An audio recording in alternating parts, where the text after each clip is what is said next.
नमस्कार. आजच्या या माहितीपूर्ण प्रवासामध्ये आपले स्वागत आहे. आज मी तुमचा एक मार्गदर्शक म्हणून सोबत असणार आहे. आपण पाहणार आहोत की महाराष्ट्रामध्ये आपला एखादा नवीन स्थानिक व्यवसाय अगदी योग्य आणि कायदेशीररित्या कसा सुरू करायचा. आणि हो, यासोबतच आजच्या डिजिटल युगात मनोरंजनासाठी लोक कोणते अनौपचारिक मार्ग शोधतात यावरही आपण थोडी मजेत पण तटस्थपणे चर्चा करणार आहोत. तर मग अजिबात वेळ न घालवता थेट सुरू करूया. आज आपण प्रामुख्याने या 6 गोष्टींवर लक्ष केंद्रित करणार आहोत. 1 म्हणजे व्यवसाय सुरू करणे, 2 आवश्यक कागदपत्रे, 3 आपले सरकार पोर्टलचा वापर, 4 नोंदणीचे प्रकार, 5 डिजिटल परवाना मिळवणे आणि शेवटी 6 मनोरंजनाच्या काही ऑनलाईन ट्रिक्स. तर आपला पहिला विभाग आहे व्यवसाय सुरू करणे, म्हणजेच आपल्या कायदेशीर व्यवसायाचा भक्कम पाया रचणे. तुम्ही तुमचा स्वतःचा नवीन व्यवसाय किंवा दुकान सुरू करण्याचा विचार करत आहात का? तर मग तुमच्याकडे शॉप ॲक्ट लायसन्स असणं अत्यंत आवश्यक आहे. आपल्या मूळ स्रोतातील हे वाक्य खूप काही सांगून जाते. मित्रांनो, हा परवाना म्हणजे केवळ एक कागदाचा तुकडा नाहीये, तर व्यावसायिक जगात अधिकृतपणे पाऊल ठेवण्यासाठी लागणारा हा एक अनिवार्य परवाना आहे. या गुमास्ता परवान्याशिवाय आपला कोणताही स्थानिक व्यवसाय खऱ्या अर्थाने कायदेशीर मानला जात नाही, हे नेहमी लक्षात ठेवा. आता वळूया दुसऱ्या विभागाकडे, आवश्यक कागदपत्रांची यादी. कोणतीही ऑनलाईन प्रक्रिया सुरू करण्यापूर्वी पूर्वतयारी खूप महत्त्वाची असते. पोर्टलवर जाण्यापूर्वीच कागदपत्रांची जुळवाजुळव करून ठेवली की पुढचा रस्ता एकदम सोपा होतो. अर्जासाठी लागणाऱ्या अचूक कागदपत्रांची ही यादी पहा.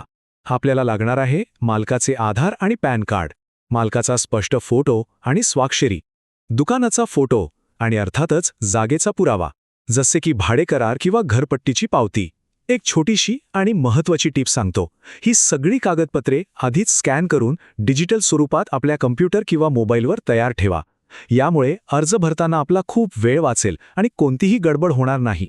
आता ह्या प्रक्रियेतली सर्वात महत्त्वाची गोष्ट, ज्याकडे अनेकदा दुर्लक्ष होतं. आपण जो दुकानाचा फोटो अपलोड करणार आहात ना, त्या फोटोमध्ये दुकानाची पाटी स्पष्टपणे मराठी भाषेतच दिसणे पूर्णपणे अनिवार्य आहे. होय, हे अत्यंत महत्त्वाचे आहे. जर पाटी मराठीत नसेल तर अर्ज तिथेच थांबेल, तो पुढे सरकणारच नाही. आपल्या स्थानिक भाषेचा आदर आणि कायदेशीर नियमांचे पालन या दोन्ही गोष्टी या एका अटीमधून खूप स्पष्ट होतात. त्यामुळे ही चूक अजिबात करू नका. विभाग 3 आपले सरकार पोर्टल. कागदपत्रे तयार आहेत, आता ऑनलाईन नोंदणीकडे वळूया. आता प्रत्यक्षात वेबसाईट कशी वापरायची ते अगदी सोप्या भाषेत समजून घेऊया. सगळ्यात आधी महाराष्ट्र शासनाचा आपले सरकार या अधिकृत वेबसाईटवर जा. तिथे स्वतःचा एक नवीन युजर आयडी तयार करा.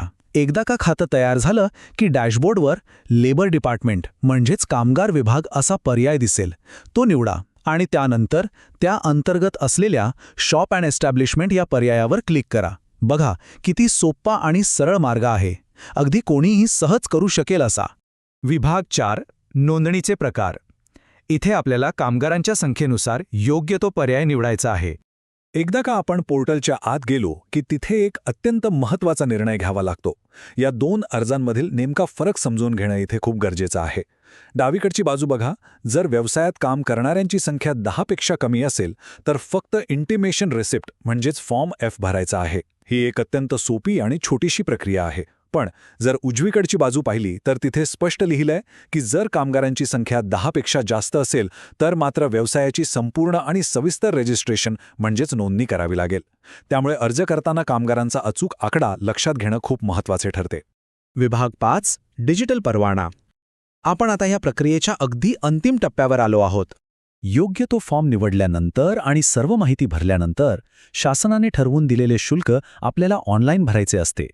हे पेमेंट एकदा यशस्वीरित्या पूर्ण झाले की बस काम जवळपास संपले. काही प्रकरणांमध्ये परवाना लगेचच डाउनलोड करता येतो, तर काही वेळा त्यासाठी थोडे दिवस वाट पाहावी लागते. पण सर्वात उत्तम गोष्ट म्हणजे हा परवाना मिळवण्यासाठी आपल्याला कोणत्याही सरकारी कार्यालयात जाऊन प्रत्यक्ष रांगेत उभे राहण्याची अजिबात गरज भासत नाही. सगळं काही घरबसल्या होतं. या संपूर्ण आधुनिक प्रणालीचे एक जबरदस्त आणि खूप सोयीचे वैशिष्ट्य तुम्हाला सांगतो. आपण जो परवाना डाउनलोड करतो त्यावर अगोदरच डिजिटल स्वाक्षरी म्हणजेच डिजिटल सिग्नेचर केलेली असते. याचा अर्थ काय? तर हा कागद हातात आल्यावर त्यावर कोणत्याही अधिकाऱ्याची प्रत्यक्ष शाईची सही किंवा रबरी शिक्का मारून आणण्याची कोणतीही गरज उरत नाही. ही इनबिल्ट डिजिटल स्वाक्षरीच या कागदपत्राला 100% कायदेशीर मान्यता मिळवून देते. तंत्रज्ञानाचा हा किती उत्तम वापर आहे नाही का? आपला किती वेळ आणि ऊर्जा यामुळे वाचते. चला आता आपण आपल्या शेवटच्या विभागाकडे वळूया. विभाग 6 ऑनलाईन मनोरंजन आणि त्याच्या काही ट्रिक्स. तुम्हाला ही नवीन चित्रपट पाहण्याची आवड आहे का? पण महागड्या सबस्क्रिप्शन कॉस्टमुळे तुम्ही त्रस्त आहात. एका हिंदी स्रोतातून घेतलेले हे वाक्य आजच्या डिजिटल युगातल्या एका अतिशय सामान्य समस्येकडे लक्ष वेधून घेते. आजकाल नवीन चित्रपट आणि वेबसिरीज पाहण्याची आवड आपल्यापैकी बहुतेकांना असते. पण वेगवेगळ्या प्लॅटफॉर्म्सचे सतत वाढत जाणारे सबस्क्रिप्शन किंवा वर्गणीचे दर ही नक्कीच चिंतेची बाब बनली आहे. या वाढत्या खर्चामुळेच ऑनलाईन मनोरंजनाबाबत लोकांमध्ये थोडीफार नाराजी पाहायला मिळते. आणि ह्याच समस्येवर उपाय म्हणून तो स्रोत अतिशय उत्साहाने एक अनौपचारिक ट्रिक सुचवतो. या ट्रिकचा वापर करून हे महागडे सबस्क्रिप्शन कसे टाळता येईल आणि नवीन चित्रपट अगदी विनामूल्य कसे पाहता येतील याची माहिती तिथे दिली आहे. आता इथे गमतीशीर विरोधाभास पहा. एकीकडे आपण आपले सरकारसारख्या पोर्टलवरील अत्यंत कडक, नियमबद्ध आणि सुरक्षित सरकारी प्रक्रिया पाहिली आणि दुसरीकडे त्याच इंटरनेटवर असे अनौपचारिक आणि जुगाडू मार्गही खुलेआम उपलब्ध आहेत ज्यांचा लोक सर्रास वापर करतात. शेवटी हा सगळा प्रवास आपल्याला एका अतिशय रंजक आणि विचार करायला लावणाऱ्या प्रश्नापाशी आणून सोडतो. आपला समाज एकाच वेळी या दोन्ही गोष्टींचा समतोल कसा बरं राखतो? म्हणजे बघा, एकीकडे आपला स्वतःचा स्थानिक व्यवसाय उभारताना आपण सरकारी डिजिटल नियमांचे अत्यंत काटेकोरपणे पालन करतो आणि दुसरीकडे त्याच स्मार्टफोन किंवा कॉम्प्युटरचा वापर करून मनोरंजनासाठी मात्र आपण अनौपचारिक सबस्क्रिप्शन टाळणाऱ्या शॉर्टकटचा शोध घेतो. तंत्रज्ञानाच्या या दुहेरी आणि गुंतागुंतीच्या स्वरूपावर विचार करणे नक्कीच गरजेचे आहे, नाही का? तुम्हाला काय वाटतं? याचे एका महत्त्वाच्या प्रश्नासोबत आजचे हे विश्लेषण आपण इथेच थांबूया. पुन्हा भेटूया अशाच एका माहितीपूर्ण विषयासह.